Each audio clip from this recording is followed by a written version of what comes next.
All right, welcome back to our video lecture series on Chapter 2.2 in the Lock 5 textbook. And in the last video, we finished looking at and defining what a bell-shaped distribution is, symmetric and unimodal, one main hump, and approximately symmetric distribution. All right, so what do you guys think if we were to list out the prices of new homes, say, maybe in Sonoma County or California, the price of all new homes? Do you think that distribution is more likely to be symmetric, skewed to the left, or skewed to the right? All right, and what's true about a lot of money distributions, whether it be prices, income, debt, whatnot, a lot of money-based distribution tend to be skewed to the right. All right, why do you think they'd be skewed to the right of the prices at homes? I want to go back to the dot plot we had a while ago. This is a very strongly right skewed distribution. And if you can imagine, a lot of homes are going to be kind of in the middle. Sonoma County probably lumped between $300,000 and $500,000. But there's going to be some outliers. Think of the mansions or the MC Hammer homes that are worth tens or 50 million, tens of millions of dollars, huge mansions and properties. Those outliers are going to skew that distribution to the right, even though the bulk of home prices will probably be sandwiched, around 400,000 or so, I'd guess, in Sonoma County. We won't talk about San Francisco. It's going to be ridiculous. So a good thing to think about, just as a general example, money oftentimes is skewed to the right. All right, so some more notation. The sample size, or the number of cases in a sample, we're going to note by n, and it'll be the number of cases. We have to let x or y stand for any variable, and sometimes capitals are used, like when we went to the probability section. Capital letters are used, but they could be lowercase or uppercase. And we're going to use usually subscripts to denote each variable amount. So here's an example. If we're looking at movies and the variable being gross box office in millions in 2011, here we could list out, X1 would be the 97 million for Insidious, X2 is 201 million for Paranormal Activity, and so on. So then we get a formula for the mean or average. I'm going to use both of these. I'm used to taking an average of your exam scores or average of homework scores or whatnot, but mean is used interchangeably with average. And it's the sum of all the data points divided by the number of all data points. Don't worry about this statistic too much because you've had lots of experience, I'm guessing, with the mean or average if you've gone through a Western education system. To make it a little bit more formulaic, the mean would be the sum of all the data points divided by the sample size. And here we go back to that summation notation. The symbol just means add up all the x values, which would be all of the numerical values in the data set. For notation, we have two different notations for mean. This is going to be a lot more important when we get to chapters 3 and 4. But for right now, if we're dealing with a sample data, we use x bar, x with a line on top of it. I'll say x bar. If we're dealing with a population, the mean will be mu. It's like a little u, a script u, but it's a Greek letter mu. So population and sample, this is purely by context. If you're dealing with an entire population, all SRJC students, how tall are they? We would use mu. If we're taking a sample of SRJC students that are taking my stats class, we would use x bar. So it's purely based on the context of what you're looking at. The median, often denoted with m, but there's really not a standard notation for median, so you can just call it median. It's the middle value when the data is ordered. So you want to order it in ascending order. If there are an odd number of numbers, there is one middle value. That's your median. If there are an even number of values, the median is the average of those two middle values. The idea is the median number splits the data in half, an upper half and a lower half. So I want to go over a couple of examples. So for each of these, we want to figure out the mean, the median, and identify any outliers. we're going to have a much clearer definition of outliers in chapter, I believe, 2.4. But for right now, we're just looking at, is there any values that are very far away from the bulk of the data? So kind of a more intuitive idea of an outlier. So I want to go through these 4 examples. Go back, but I have these, typed up here. All right, so I want to go through these. We want to find the mean and the median.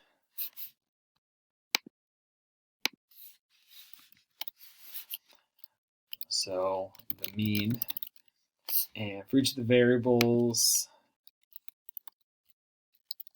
and let's just say from a sample. Right? If we consider these sample data, then we're going to use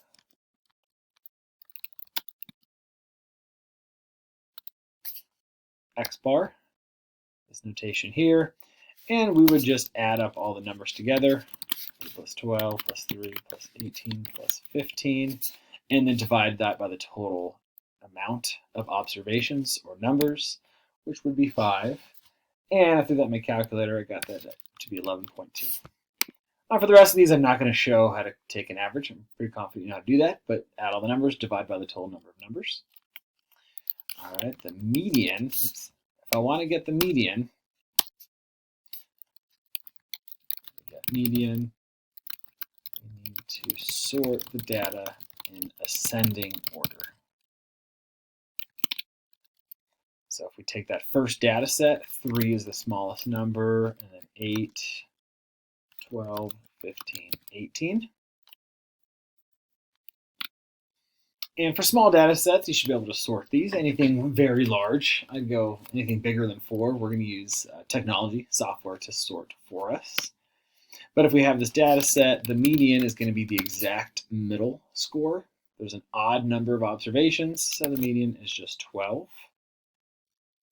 And from here, since notice all the values, since I've sorted them, aren't too far from each other. It's off by 5, and then 4, and 3, and 3. I would say looks like no clear outliers in this data set. Like I said, we're going to develop formulas and a more precise way to define outliers in a later section. This is just more of a kind of an eyeball approach. All right, so the second data set, if you add up all those numbers together and then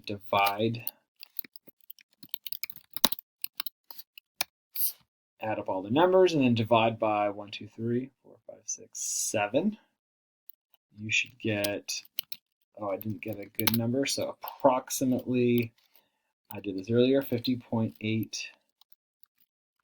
So we don't have an exact number, these decimals keep going, but that's from adding the numbers and then dividing by 7. To get the median, we need to rearrange or sort. And I went through and notice we have 12 first, and then I believe 38 is the next number, and then 41, 47, 50, 53, and then 115. 1, 2, 3, 4, 5, 6, 7. 1, 2, 3, 4, 5, 6, 7. So I believe I have them all.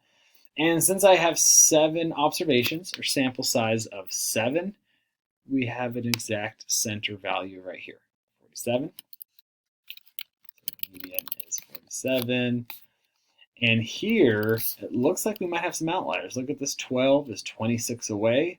The 38 to 53 aren't too far apart. And then I have 115. So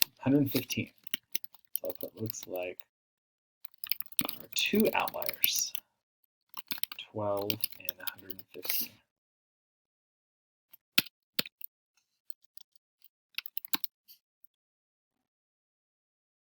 All right, if we're looking at the third data set, and assuming these are all samples, for this third data set right here, I added those numbers together and then divided by 8. There's 8 observations. I got that to be 24.5. I did that in my calculator earlier. I want to sort them all in order to get the median. If I sort them. Looks like 12 is the smallest number, then 15, then 18 twice, 2 18s, then a 22, 25, 28, and a 58. So notice right here, since I have 1, 2, 3, 4, 5, 6, 7, 8 observations, I have an even number of observations. That means I don't have an exact center value. I take the two centered values, which should be right here. I'm going to highlight those. 3 in the top, 3 in the bottom, 2 in the center. So the median is the average of those two. So you want to take 18 plus 22 divided by 2, or find the center value. In this case, is going to be 20. And of all these values, let's see, 12 to 15 to 18, those vary by 3. They'll vary by 3 or 4 until this 58 is 30 bigger than 28. So it looks like 58 is the only outlier. All the rest of these aren't too far apart from each other. All right, and lastly,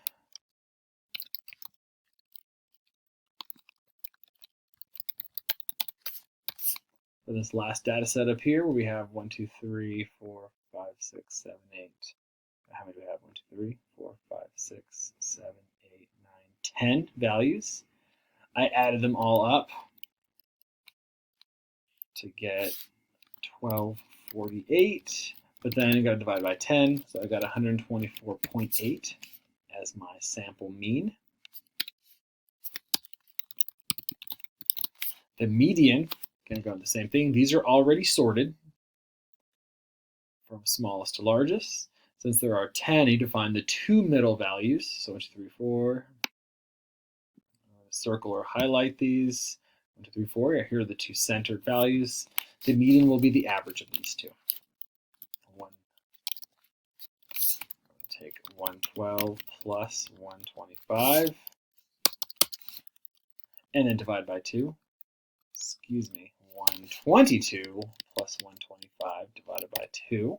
Those two middle values, and that will be 123.5. And if you're thinking about it, you don't have to show this average if you can kind of just see the center value through a calculator. But notice right here, the median and the mean don't actually have to be in the data set. This doesn't have 123. That's perfectly fine.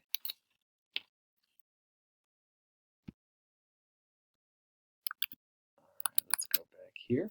All right, so we've gone through this setup.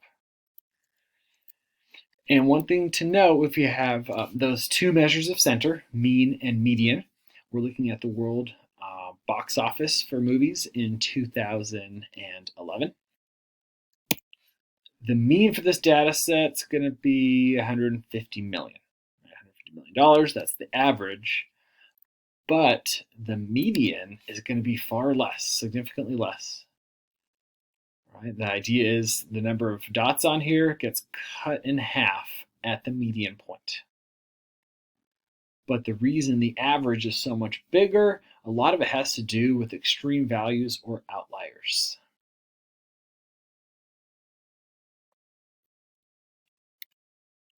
So we'd say the mean is pulled in the direction of skewness. All right, and I think I'm going to wait till the next video to finish talking about how the mean and median are affected by outliers. So I'll come back to this slide in the next video.